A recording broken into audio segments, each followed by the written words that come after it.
Eu vou atender aqui uma chamada de vídeo com o vereador, o Milton Barata. Estamos no programa ainda, você está por aí?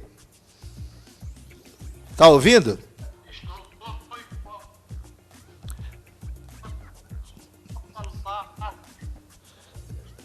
Tá muito ruim. Tá muito ruim a internet. Uma chamada de vídeo. Faladinho. Por isso.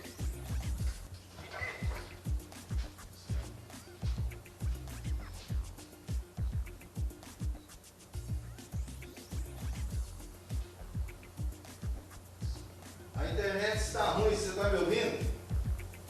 Oi?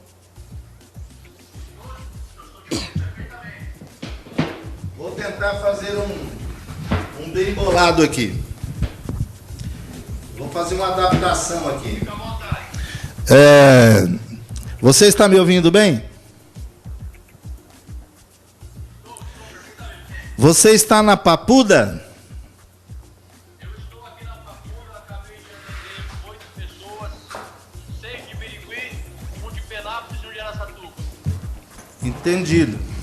E tem alguma informação para o pessoal destas cidades aí a respeito da condição de saúde e bem-estar dos seus clientes aí agora? Deixa eu te passar, Ladinho. A gente, após o almoço, nós vamos estar aqui até por volta de 10 da noite, ainda temos mais acho que 12 ou 13 para atender, mas eu queria tranquilizar os familiares, que eles estão sendo muito bem atendidos. Um ou outro reclama um pouquinho da alimentação, mas no geral, dentro das circunstâncias, eles estão sendo muito bem atendidos. Inclusive, eles estão em 2 blocos que nem chegou a ser inaugurado, eles colocaram só as pessoas que participaram do evento. Eles não estão presos junto com outros detentos. Entendi. Você entendeu? Agora... E aí, de uma maneira geral, eles estão sendo bem atendidos e eles pedem para que a gente passe para os familiares para não se preocupar acerca disso, que está tudo sob controle. O que tem causado indignação para a gente é as medidas tomadas pelo ministro Alexandre de Moraes, que está praticamente fazendo um tribunal de exceção. Quando fala tribunal de exceção, é não seguir o rito processual da maneira adequada e legal. Não, se você for atentar, as prisões aqui são praticamente todas ilegais. E os próprios agentes penitenciários têm consciência disso, porque eles sabem que aqui não tem bandido, não tem criminoso. E o Alexandre de Moraes, o ministro, com o devido respeito, ele está confundindo um ato de vandalismo com terrorismo. Existe um hiato muito grande nessas condutas. E o que acontece? Os próprios agentes policiais sabem que ali dentro tem pai de família, tem avô. Pra você ter uma ideia, tem médico preso, tem advogado, tem psicólogo, tem lavrador.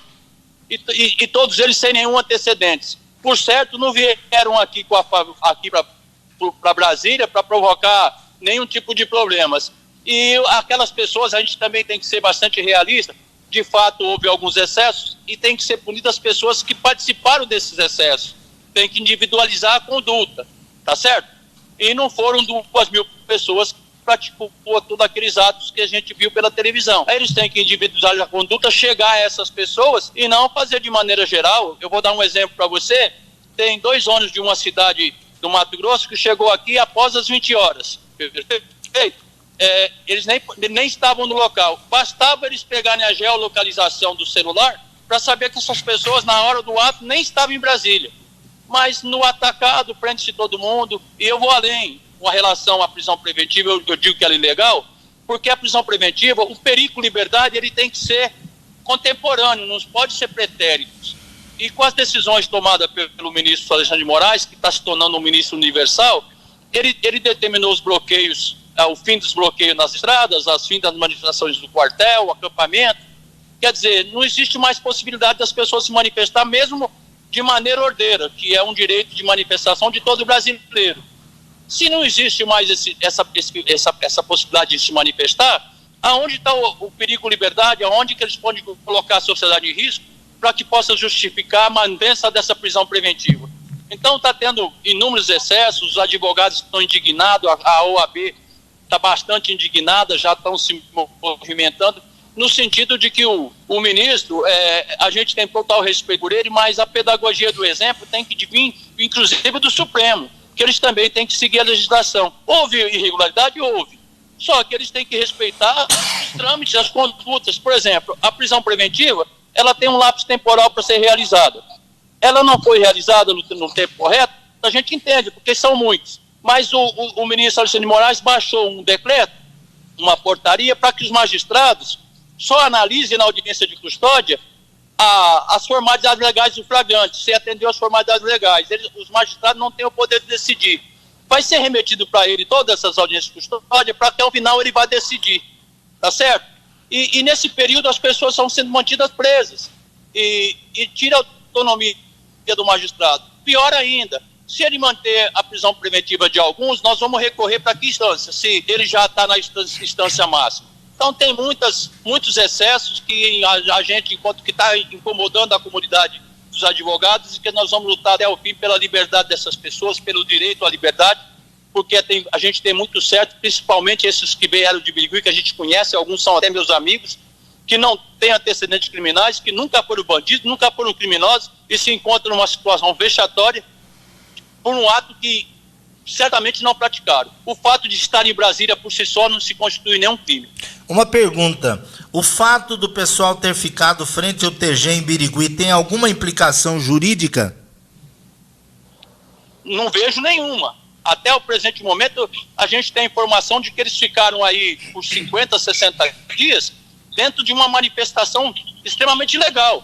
Algumas pessoas da cidade podem não concordar, aqui eu não quero falar em Lula, não quero falar em Bolsonaro, eu quero que as pessoas façam uma viagem que tenham para si o sonho de Hitler, o sonho de voar, e de voar para um outro horizonte para a gente pensar diferente. Agora, eles falam tanto, estão se falando tanto da democracia, e essas prisões, ela ferem todo o Estado democrático de direito, porque não foram avaliadas as condutas. Só prenderam, e agora a gente não está tendo essas possibilidades de poder, inclusive, fazer os requerimentos na audiência de custódia.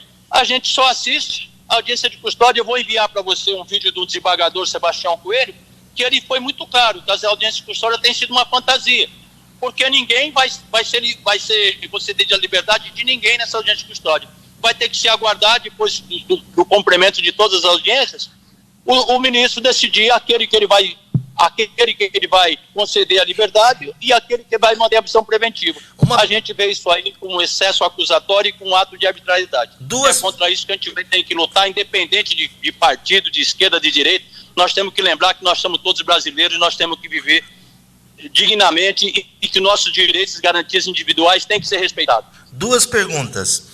Quando o excesso vem de quem tem que julgar e cumprir a Constituição, existe algum tribunal internacional que pode verificar essa situação? Não tenha dúvida. Inclusive os direitos humanos. Eles já tiveram aqui ontem, hoje, de manhã, minha filha que está lá no outra unidade prisional de trás mulheres, na Colmeia, eles estão por lá, e a OAB está se mobilizando nesse sentido, porque não pode haver esses excessos e não pode uma pessoa só abocar para si todas as responsabilidades de se decidir sobre a liberdade de todos, sem minimamente ter avaliado, individualizado as condutas, certo? E eu vou mais além. As prisões em flagrantes, a maioria delas nem foram em flagrante, não tem nenhuma prisão temporária decretada. Eu vejo como quase que na totalidade as prisões aqui são ilegais, a não ser aquelas que foram presas em flagrante no momento do ato, que são poucas, tá certo? E que também a preventiva não se justifica porque não existe mais o perigo de liberdade em face das medidas decretadas pelo ministro Alexandre de Moraes. E a última pergunta. E a garantia à ordem pública não resta prejudicada. Se não resta prejudicada, ou por que prender se a pessoa é primária, sem antecedentes criminais? Eles estão ignorando a presunção de inocência. Uma última pergunta. Pessoal chamado de golpista, passando esse momento aí, tudo esclarecido, cabe o direito legal de pedir uma indenização do Estado? Aladim, o pedir é direito de todos. Tem que analisar caso a caso, porque confundir golpista com manifestante, confundir vândalo com terrorista. Eu tenho 63 anos, eu não vivenciei nenhum momento de terrorismo no país e espero não vivenciar. as imagens foram claras. Houve vários excessos que a gente condena, porque e tem que punir, porque punir é um ato civilizatório, só que tem que punir na medida justa e punir aqueles que de fato praticaram determinado ato. E eu tenho por certo que não foram essas quase 2.000 pessoas que encontram detidas por esses atos que foram praticados no domingo. Finalizando, quantas pessoas nós temos de Birigui, quantas pessoas de Penápolis, quantas de Araçatuba? Olha, eu não vou... De Birigui eu consigo passar para você que foi deslocado para cá um ônibus com 44 pessoas e foi um micro-ônibus também. Mas muitos desses que estavam no micro-ônibus já voltaram. Eu não vou declinar o nome das pessoas que a gente atendeu aqui, até para evitar qualquer constrangimento. De Araçatuba eu não sei o certo quantos vieram, nem Penápolis eu não vou ter uma informação precisa. Mas são bastante, eu atendi hoje pela manhã um rapaz de Botuporanga a pedido de um jogador que jogou comigo no Bandeirante, que é parente dele. Ele soube que eu estava aqui, eu atendi. Então tem de toda a região. E eu tenho certeza absoluta. Ninguém desses de Birigui que estão aqui são bandidos. Algum eventualmente pode ter cometido algum ato, ele vai ser julgado de acordo com aquele ato. Mas jamais que esses atos que a gente observou foram atos de terrorismo. Pode até ter sido um vandalismo. E não ficou muito claro se você... Parece que caiu a internet dele e tinha aparecido lá um recado de que ele estaria com a bateria baixa.